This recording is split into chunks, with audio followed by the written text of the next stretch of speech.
Hello दोस्तों, नमस्कार। मैं Anuradha Kaushik, assistant professor political science. जैसा कि हमने हमारे यूट्यूब चैनल के ऊपर पॉलिटी विद अनुराधा मैम, इस पर एचटेट 2026 को ध्यान में रखते हुए HTET PGT political science main paper 2 के लिए 60 मार्क्स और 60 इंपॉर्टेंट टॉपिक्स करके एक वीडियो सीरीज हमने शुरू की है, जिसका ये आज दूसरा वीडियो है। आज हम पढ़ेंगे कल की तरह ही आईजीपी की 5 मोस्ट इंपॉर्टेंट और स्कोरिंग टॉपिक जो आपको जरूर से करके जाने हैं। डियर लर्नर, जितने टॉपिक्स मैं आपको बता रही हूँ, अगर इतने टॉपिक्स भी आप करके चले जाते हैं तो 60 नंबर में से आपके 40 नंबर आप आसानी से इतना टारगेट कर सकते हो अपने मेन पेपर 2 के अंदर। तो इसी के साथ शुरू करते हैं आज की वीडियो को। पहला टॉपिक अगर हम देखें तो वो है हमारा केंद्रीय कार्यपालिका। केंद्रीय कार्यपालिका का मतलब सेंट्रल गवर्नमेंट के बारे में। जैसे अगर हम केंद्रीय कार्यपालिका की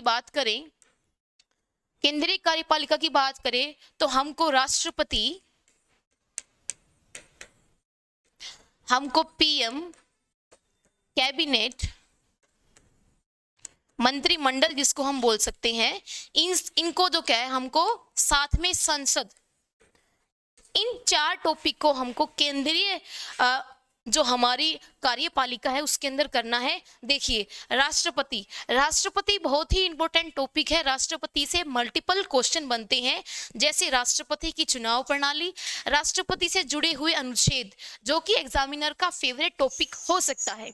इसके साथ राष्ट्रपति जी की क्या शक्तियां हैं, उनकी कार्यपालिका शक्तियां क्या हैं, उनकी विधायी शक्तियां क्या हैं, और उसके बाद कैबिनेट के अंदर अलग अलग प्रकार के मंत्रियों कितने प्रकार हैं, जैसे हमारे राज्य मंत्री, हमारे कैबिनेट मंत्री, हमारे स्वतंत्र प्रभार वाले मंत्रियों का चुनाव कैसे होता है, ये उत्तरदायी किसके प्रति होते हैं। ठीक है, इसके साथ हमको संसद भी करना है, जिसके अंदर लोकसभा व राज्यसभा दोनों ही सदन हमको कवर करने हैं। इतना अगर हम कर लेंगे तो केंद्रीय कार्यपालिका वाला टॉपिक हमारा यहाँ पे कवर हो जाएगा। तो दूसरे इंपॉर्टेंट टॉपिक की हम बात करें तो वो है हमारा वो टॉपिक है हमारा दूसरा, पार्टी सिस्टम इन इंडिया। तो पार्टी सिस्टम इन इंडिया की हम बात करें तो ये बहुत इंपॉर्टेंट टॉपिक है, और इसके अंदर कई सारे सब टॉपिक जो है वो बच्चों ऐड हो गई हैं। जैसे इसके अंदर भारत में हमारे पास 2 तरीके की पार्टियां हैं, एक तो नेशनल पार्टी यानी कि राष्ट्रीय स्तर की पार्टी, और दूसरी है हमारे पास राज्य स्तरीय पार्टी। तो यहाँ से क्वेश्चन बहुत तरीके के बनते हैं, जैसे भारत के अंदर कितने प्रकार की पार्टियां हैं, राज्य पार्टी कौन कौन सी है, हमारी क्षेत्रीय पार्टियां कौन सी हैं, हमारे पास राष्ट्रीय स्तर की पार्टियां कितनी हैं। क्योंकि राष्ट्रीय स्तर की पार्टियों का जो अभी हाल ही में करंट अफेयर के डेटा के अनुसार कई पार्टियां हैं, जैसे हमारी एनसीपी, जैसे हमारी तृणमूल कांग्रेस, इनको राष्ट्रीय पार्टी के दर्जे से इनको हटा दिया गया है। तो राष्ट्रीय पार्टियां कौन कौन सी हैं। दूसरी मोस्ट इंपोर्टेंट बात कि किसी भी पार्टी को चुनाव आयोग किन शर्तों के आधार पर राष्ट्रीय पार्टी या राज्य स्तरीय पार्टी का दर्जा देता है, ये एक पॉइंट। दूसरा पॉइंट इसी पार्टी सिस्टम इन इंडिया वाले क्वेश्चन से टॉपिक से वो ये है कि आपको जो क्या है वो 4 राज्यों के नाम दे देंगे क्वेश्चन में, और ये कहेंगे बताइए ये पार्टी किस राज्य से संबंधित है। ठीक है, उसके अलावा एक और दूसरे टाइप का क्वेश्चन, किसी पार्टी के बहुत ही फेमस लीडर को उठा लेंगे और आपसे ये पूछेंगे बताइए इन नेता का जो है वो संबंध किस राज्य से है या कौन सी पार्टी से है। तो आपको करना क्या है, आपको जितने भी फेमस राज्य स्तर की पार्टियां हैं उनके नेता, उनकी स्थापना कब हुई, कि बहुत इंपॉर्टेंट टॉपिक है, उनकी स्थापना का वर्ष और उनके फेमस नेता। ठीक है, और राज्य के अनुसार उन पार्टी को याद करना है। सारी नेशनल पार्टी आपको करनी पड़ेंगी। ठीक है, तो पार्टी सिस्टम इन इंडिया से ये क्वेश्चन बनते हैं। साथ ही आपको ये भी करना होगा कि किसी भी पार्टी को किन शर्तों को पूरा करने के बाद राज्य स्तरीय या राष्ट्रीय पार्टी का दर्जा दिया जाता है। ठीक है। हाँ, आइए अब हम बात करते हैं हमारे टॉपिक नंबर 3 के बारे में, जो है हमारा important event of Indian politics. जी हाँ, ये बहुत ही इंपॉर्टेंट टॉपिक है। भारत की राजनीति में 1950 के बाद जो भी इंपॉर्टेंट इवेंट हुए हैं उनसे क्वेश्चन बनता ही बनता है।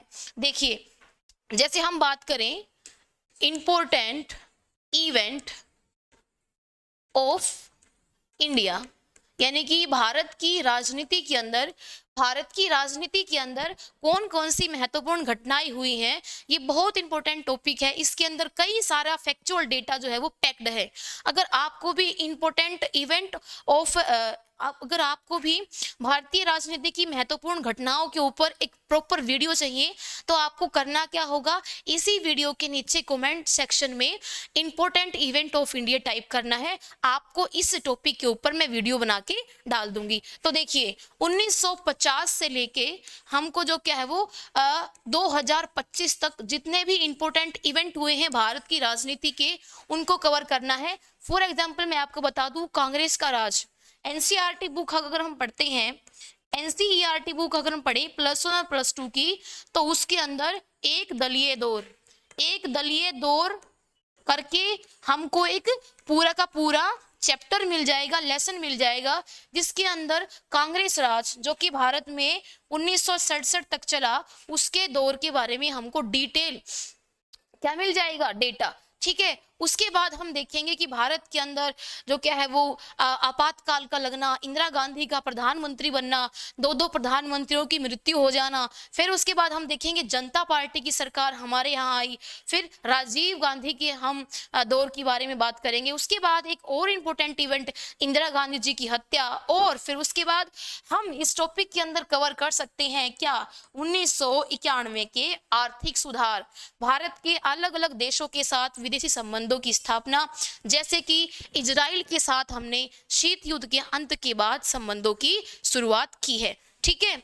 हाँ, तो इस टॉपिक से आपको इतना पढ़ना है। और उसके बाद हाल ही में सन 2000 के बाद भारत की राजनीति में क्या चेंजेस आए हैं, गठबंधन के दौर से निकल के कैसे हम एक जो क्या है बहुमत सरकार के दौर में आज हैं, तो इनसे भी क्वेश्चन एग्जामिनर अगर अच्छे लेवल का पेपर सेट करेगा तो क्वेश्चन बनने की पूरी संभावना है।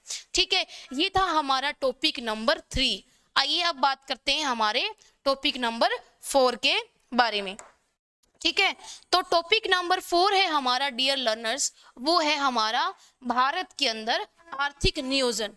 ठीक है, भारत के अंदर आर्थिक नियोजन, भारत में आर्थिक नियोजन। इस टॉपिक के अंदर हम जितनी भी हमारी पंचवर्षीय योजनाएं हैं उनको ऐड करके पढ़ेंगे। और पंचवर्षीय योजनाओं से 5 ईयर प्लान से हर बार क्वेश्चन एस्टेट के पेपर में आता ही है। ठीक है, योजना आयोग क्या है, योजना आयोग ने क्या काम किए, और उसके बाद योजना आयोग नीति आयोग में कैसे बदल गया, कौन सी पंचवर्षीय योजना का टाइम क्या है, बिल्कुल टाइम पूछते हैं। पंचवर्षीय योजनाओं को समय अनुसार पूछते हैं, समयानुसार, जैसे कि किस पंचवर्षीय योजना के दौरान भारत में कौन सी परियोजना शुरू हुई। ठीक है, पंचवर्षीय योजना का नाम क्या था, उनके टारगेट्स क्या थे। ठीक है, तो पंचवर्षीय योजना हमको जरूर से करके जानी है। ये हमारा टॉपिक जो है वो इंडिया के अंदर इकोनॉमिक प्लानिंग कैसे हुई, कैसे हमने समाजवादी व्यवस्था से बाद में आर्थिक उदारीकरण किया, यानी कि एलपीजी रिफॉर्म जिनको हम बोलते हैं भारत के अंदर आर्थिक उदारीकरण की शुरुआत। अगर एलपीजी रिफॉर्म के ऊपर आपको वीडियो चाहिए तो आप कमेंट कर देना, मैं इस टॉपिक के ऊपर भी आपको डिटेल में आपको वीडियो बना के दे दूंगी। ठीक है, पांचवा जो हमारा टॉपिक है आज का, यही मैं आपको बता देती हूँ, वो है राज्य विधान मंडल या पालिका, यानी कि इस टॉपिक को हम कह सकते हैं स्टेट लेजिस्लेचर। ठीक है, तो स्टेट का जो पेपर है उसमें आप सब जानते हो एक स्टेट लेवल का पेपर है, टेट एग्जाम है।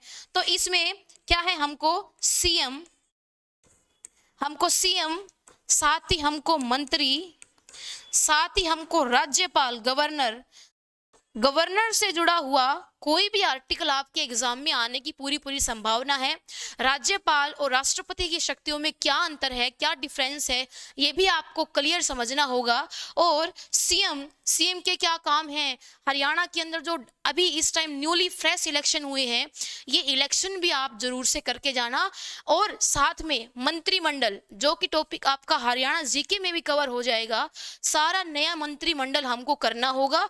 और इसके साथ ही हमको मंत्रियों के विभाग और सीएम और राज्य के अंदर किस तरीके से विधान पालिका काम करती है, स्टेट लेजिस्लेचर काम करता है, वो भी आपको आना चाहिए। तो ये थी हमारी आज की सेकंड वीडियो, जिसके अंदर मैंने आपको आईजीपी के यानी कि इंडियन कॉन्स्टिट्यूशन के 5 मोस्ट इंपॉर्टेंट टॉपिक बताए हैं। तो ऐसी ही और वीडियोस के लिए आप मेरे चैनल को लाइक और जो क्या है वो सब्सक्राइब करना ना भूलें। इस चैनल के ऊपर इस सीरीज से जुड़ी हुई और भी वीडियो आती रहेंगी। तब तक के लिए बाय बाय, टेक केयर, धन्यवाद।